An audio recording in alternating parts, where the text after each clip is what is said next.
तलबा तालिबात, मैं हूँ आपका मौलिम शामून बशीर और मैं आपको पढ़ाऊँगा नहम जमात का रियाज़ी। आज के इस लेक्चर में अज़ीज़ तलबा तालिबात हम मसला नंबर 3 के बाद मौजूद एक मिसाल के मतलूब को बयानात और दलाइल की मदद से साबित करेंगे।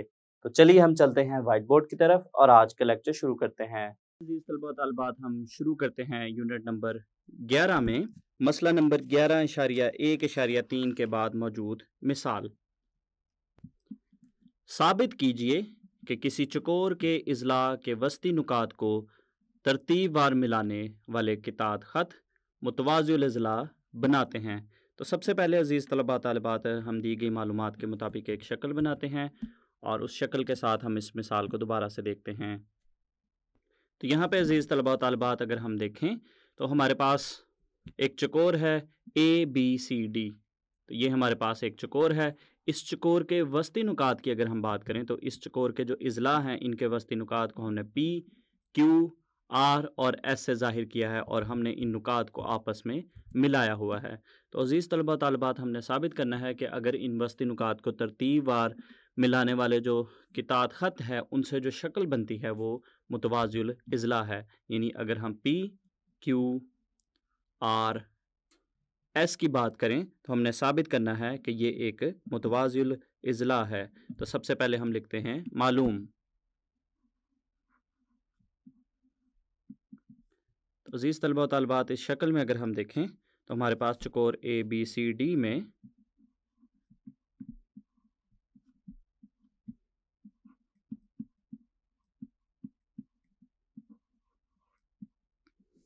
नुकात P,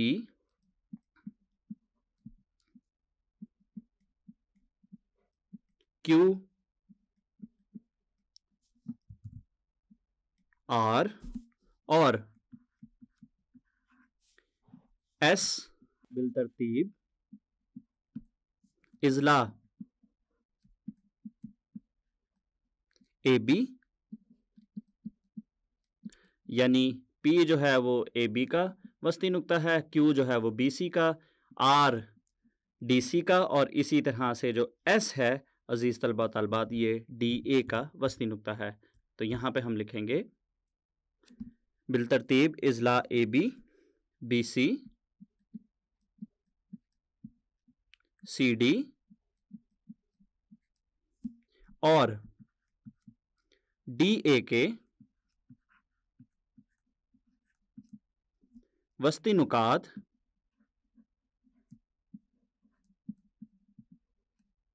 हैं। नुकात P को Q से, जैसा कि हम शक्ल में भी देख सकते हैं कि नुक्ता P को Q के साथ, इसी तरह से Q को R से, इसी तरह से R को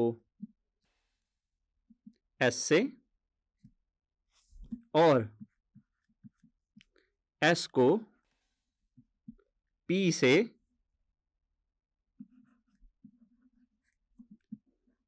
मिलाया गया है। तो ये हमें मालूम है। इसके बाद लिखते हैं मतलूब।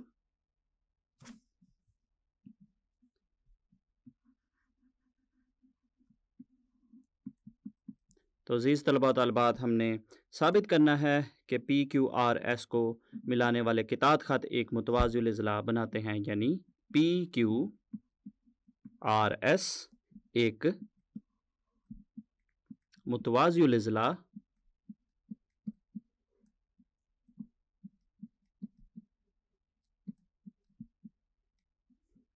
है। इसके बाद हम लिखते हैं अमल।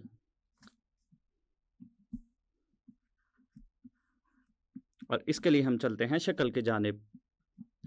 तो अज़ीज़ तलबा तालिबात हम नुक्ता A को नुक्ता C से मिलाएंगे। तो नुक्ता A और नुक्ता C को हम आपस में मिलाएंगे। तो ये हमारा अमल है, इसको हम अमल में लिखेंगे। नुक्ता A को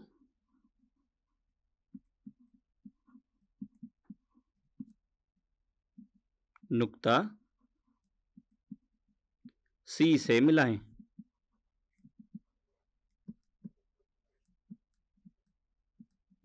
इसके बाद हम शुरू करेंगे सबूत। यहां पे हम लिखेंगे बयानात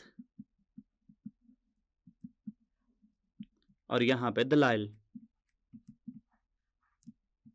और अपनी आसानी के लिए हम यहाँ पे शक्ल को दोबारा से बनाते हैं ताकि यहाँ से आसानी से देख के हम इसके बयानात और दलाइल लिख सकें। अज़ीज़ तलबा तालिबात, इस शक्ल में अगर हम मुसल्लस DAC को देखें, मुसल्लस DAC,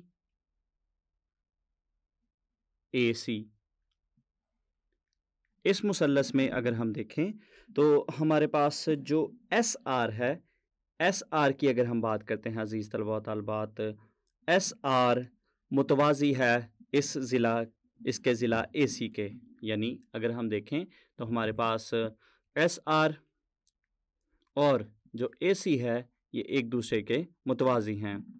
इसकी वजह यह है कि हमारे पास अज़ीज़ तलबा तालिबात जो AD है, AD का जो वस्ती नुक्ता है वो S है। इसी तरह से हमारे पास जो CD है, CD का वस्ती नुक्ता R है, और इन दोनों नुकात को ही मिलाने से SR बना है, इसलिए SR जो है वो AC के मुतवाज़ी है। मज़ीद अगर हम देखें अज़ीज़ तलबा तालिबात, हमारे पास जो SR है, SR AC की लंबाई का निस्फ है, क्योंकि हम जानते हैं कि अगर मुसल्लस के कोई से दो इज़ला के अज़ीज़ तलबा तालिबात वस्ती नुकात को हम मिलाते हैं तो वो तीसरे ज़िला की लंबाई का निस्फ होता है। तो इसका मतलब है कि हमारे पास जो मुसल्लस DAC है, इस मुसल्लस का जो ज़िला AC है और इसी तरह से जो अज़ीज़ तलबा तालिबात SR है, ये एक दूसरे के मुतवाज़ी हैं, और इसी तरह से जो SR है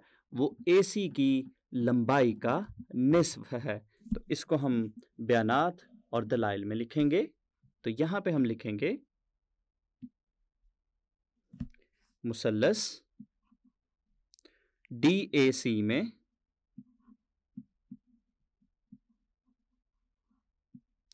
तो मुसल्लस DAC में अज़ीज़ तलबा तालिबात, जैसा कि हमने देखा कि हमारे पास जो SR है,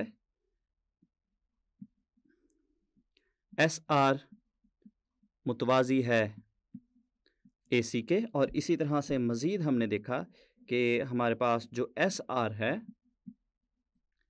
SR AC की लंबाई का निस्फ है, यानी SR बराबर है 1/2 ज़रब AC, यानी AC की लंबाई का निस्फ है। तो इन दोनों के लिए अज़ीज़ तलबा तालिबात दलाइल में हम लिखेंगे S वस्ती नुक्ता है DA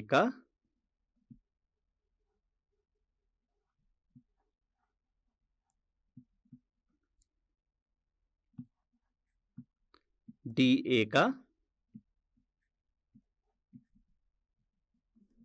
और R वस्ती नुक्ता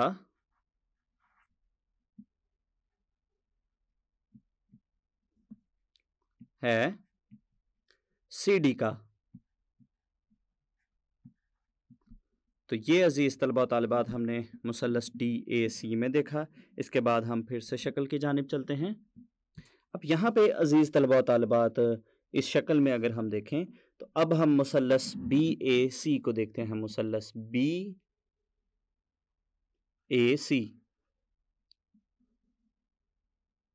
तो मुसल्लस BAC में अगर हम देखें तो अज़ीज़ तलबा तालिबात हमारे पास जो PQ है, PQ मुसल्लस BA के ज़िला AC के मुतवाज़ी है, और इसी तरह से जो PQ है वो AC की लंबाई का निस्फ है।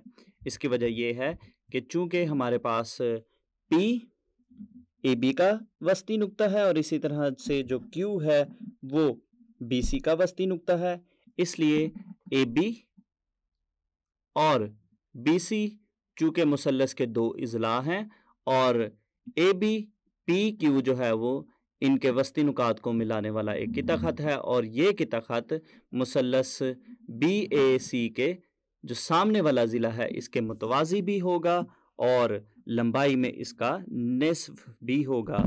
तो इस मसला को हम पहले से ही साबित कर चुके हैं कि जब कभी भी किसी मुसल्लस के दो इज़ला के वस्ती नुकात को मिलाने वाला जो किता ख़त होता है वो तीसरे ज़िला के मुतवाज़ी भी होता है और लंबाई में उसका निस्फ भी होता है। तो इसको भी हम बयानात और दलाइल में लिखते हैं। अब अज़ीज़ तलबा तालिबात हम मुसल्लस BAC में देखते हैं। मुसल्लस BAC में, तो इस मुसल्लस में अज़ीज़ तलबा तालिबात हमने देखा कि हमारे पास जो PQ है वो इस मुसल्लस के ज़िला AC के मुतवाज़ी है और इसी तरह से हमारे पास जो PQ की लंबाई है वो AC की लंबाई का निस्फ है। और इन दोनों के लिए अज़ीज़ तलबा तालिबात दलाइल में हम लिखेंगे P वस्ती नुक्ता है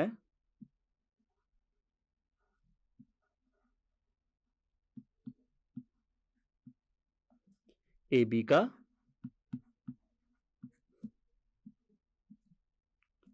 और Q वस्ती नुक्ता है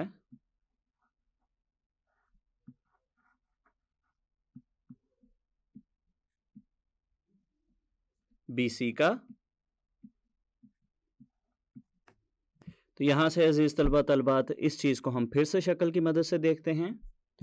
इस शक्ल में अज़ीज़ तलबा तलबात अगर हम देखें तो हमने साबित किया है कि हमारे पास जो SR है वो AC के मुतवाज़ी है और इसी तरह से अज़ीज़ तलबा तालिबात हमारे पास जो PQ है ये भी AC के मुतवाज़ी है।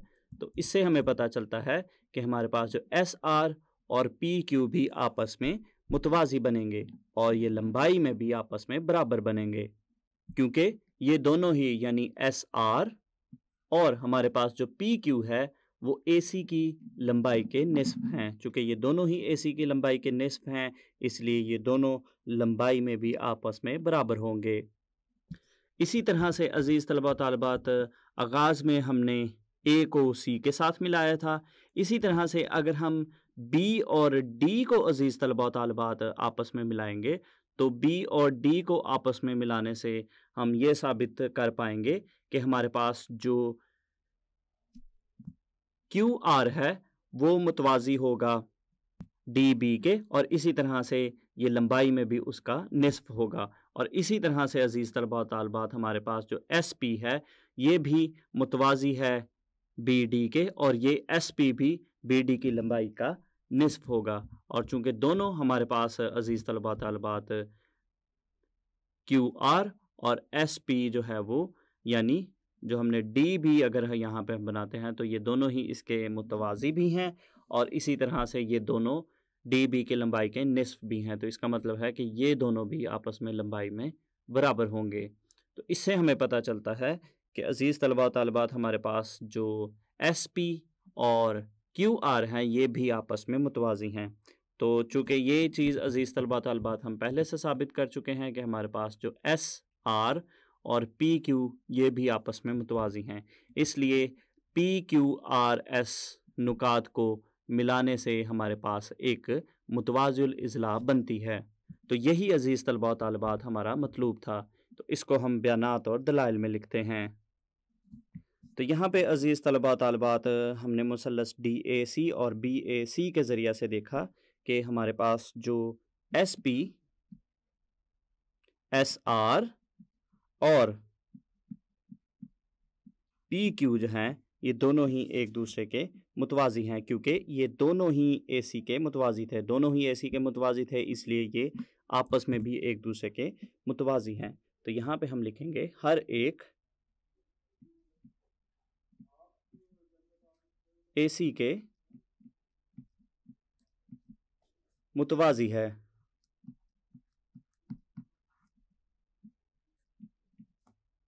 और इसके बाद अज़ीज़ तलबा तालिबात चूँकि दोनों ही यानी SP और PQ जो है वो AC की लंबाई के निस्फ थे इसलिए ये दोनों भी लंबाई में आपस में बराबर होंगे यानी SR की लंबाई बराबर है PQ की लंबाई के।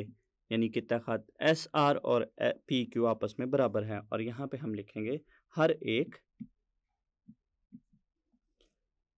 AC का कित्ता खत AC का निस्फ है। इसके बाद अजीज़ तलबा तलबा, जैसा कि शक्ल में मैंने तफसील के साथ आपको बताया कि हम बाकी के दो इज़ला यानी QR और SP को भी हम साबित कर सकते हैं कि वो आपस में मुतवाज़ी हैं और लंबाई में भी बराबर हैं। तो इससे साबित होता है कि हमारे पास PQRS जो है वो एक मुतवाज़िल इज़ला है, लिहाजा PQRS एक